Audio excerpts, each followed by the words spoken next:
You made your debut in 1999. Walk me through the training process because it is hard to be a professional wrestler. You got to put so much work into it, sacrifices, and it's intense going through the process. What was your story like learning how to wrestle? So I started in 1998 actually.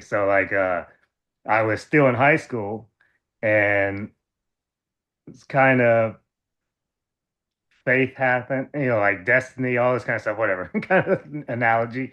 Uh, so me and my best friend Ryan Forrester was obsessed with wrestling. We did backyard wrestling. We did the nitro parties. Like we used to go to the shows, stalk the wrestlers. I know there's a story out there, a crazy Halloween story. When I was 16, like we found out DP lived in this neighborhood, but we didn't know which house he lived in. So we all dressed up as wrestlers, went to every house until we found him, and he was super cool, changed my life, all this kind of stuff. Uh, but went back to high school, and I was on the basketball team with my best friend Ryan, and he got kicked off because academically. His grades wasn't good, so he got kicked off, and then he started going to church more. And there was an independent wrestling promoter there, and Ryan made friends with him. And then he's like, "Oh yeah, me and my buddy Jimmy, we wrestle in the backyard all the time. We love wrestling. We want to become wrestlers." And the guy's like, "Why don't you come with us? Why don't you come and train with us?" And I was like, and Ryan went the first week, and then I followed him the next week, and we got in that ring and started wrestling around. We started practicing on Monday. We had our first match on Friday, but that's not a good way to start wrestling, but a training and that's not the professional way. But then after that, and got signed to WCW and went to the power plant, and that kind of that woke me up. And I tell everybody, and it's in the book, and said the power plant made me into a man. So like that training schedule was Monday through Friday, 9 to 5. Just imagine training wrestling for 8 hours a day. Like it was just crazy. And it was the hardest thing I've ever done in my life. And yeah, It's a very rigorous schedule, and you have to really discipline yourself. I've had on quite a few people on the show uh, that trained at the power plant. It was no joke. You literally had to discipline yourself as much as possible to move up to the next level. Uh, any pieces of advice that you got from your trainers that you can recall and you've still applied to today after professional wrestling, after your time with the WWE ended? yeah. The biggest thing I learned from the WCW power plant is never quit. Never give up. I don't care how hard things are, how hard life is, just never give up. Never, once you give up, it's over, but like they pushed me so like Paul Orndorff and Sergeant Bailey Parker pushed me way past my limit. I didn't think I had it in me, and they would not when they wouldn't let me quit, and they just pushed me like as just push me, and never let me give up, and never, that's kind of the biggest lesson I learned at the power plant and professional wrestling is just never give up and never quit. When you started appearing on television, I'd imagine it'd be nerve-wracking because you're being seen in front of millions of people around the world. You're performing in front of big crowds. What was that first match like for you in WCW? Were you nervous? Were you afraid? Did you start developing that confidence? Yeah, no, I was terrified. I was like, it was like remember, I'm just an 18-year-old kid, like it, and like I got the call to come to Saturday night to Amherst, Massachusetts. I was like, where the fuck's Amherst, Massachusetts at? I was like, what? Like, okay, I'll go, like, but I don't know, I don't know how I'm going to get there. I don't know how to, check in at the airport. I don't know how to get a rental car. I don't know how to do, hotel. I don't even know where Amherst is, so I'm like, but thank God for Shark Boy. Like he saw me at the airport and he saw me lost and he helped me and he took care of me that first trip. So then going to Saturday night. So I told you before, I grew up on WCW Saturday night.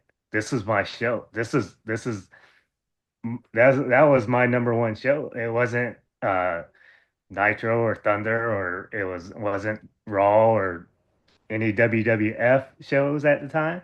I grew up on that, so I was like, man, I cannot believe I'm about to be on this show. Then I go there and I kind of told you how we used to stalk the wrestlers, and me and my friend was so crazy about wrestling. And Hmm.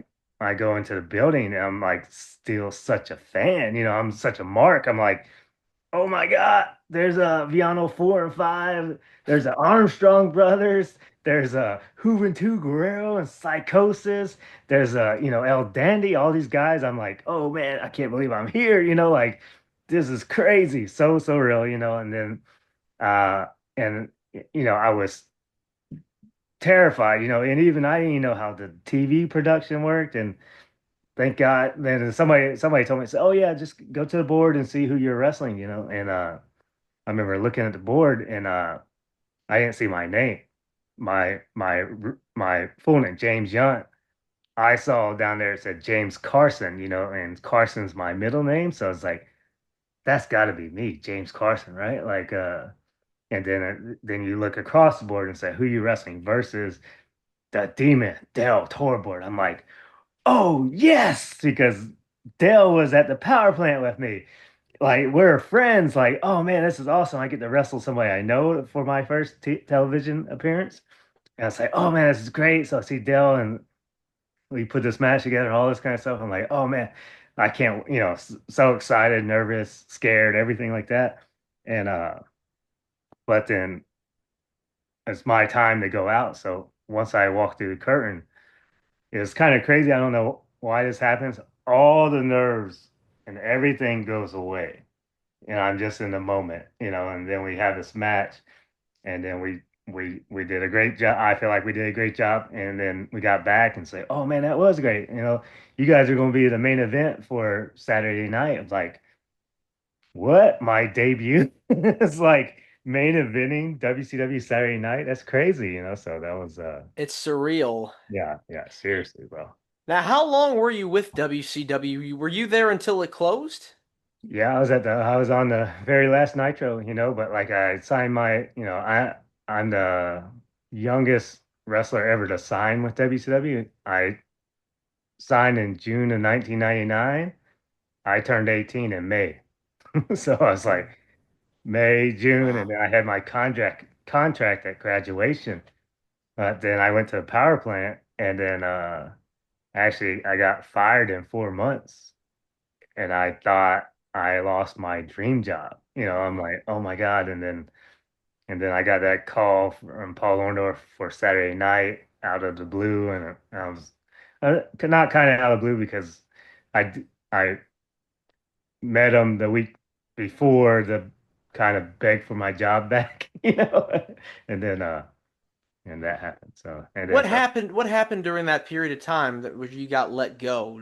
Was man, that hit me hard, like because because that's all I wanted to be as a WCW wrestler, and I got my dream job and I went there and I did everything they told me to do and got there early, stayed late, did everything, and but I didn't understand the politics of wrestling at the time and because I was part of an Eric Bischoff project and then he took a leave of absence and then everything that he was attached to took a leave of absence, so and that's why I got released because I was part of Eric Bischoff's project.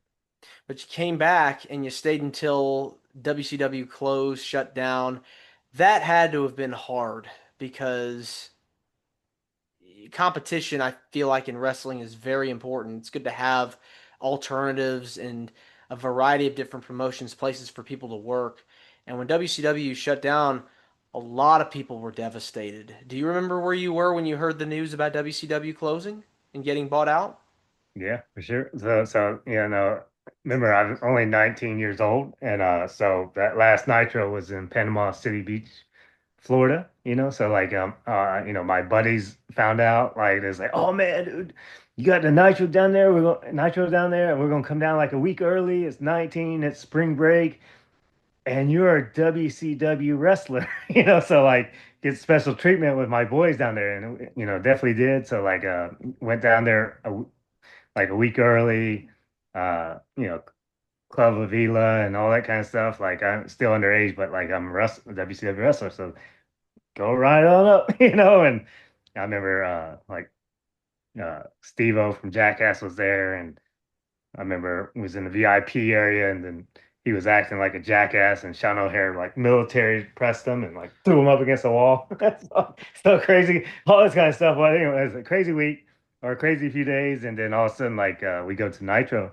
We heard a rumor that WWE bought the company, but like we didn't. I didn't believe it. Like it's WWE bought WCW. That's crazy. But then that taping walking into the building, they had all these WWE signage on the walls and wasn't used to that. I'm like, whoa, I've never seen that before. That's kind of crazy, and then they said, oh, okay, we have a talent meeting coming up soon. So everybody go to the locker room. And then we're all sitting in the locker room, and all of a sudden Shane McMahon walks in, like, whoa. And then Bruce Pritchard and Briscoe's right behind him. And I was like, oh my God, this really is going on, So Now, were you one of the original initial people that got picked up by the company? yeah, I was. And then like even that night, like we had our match, and they, I found out they picked up my contract, and then like what I used to like to do is after my matches, I would like to go sneak in the balcony or somewhere to watch the show live because I like that live entertainment and that live feel of the crowd and all that kind of stuff. So I'm out there watching the angles, Vince versus Shane, WCW versus WWE. I was like, oh my God, this is going to be the greatest thing ever.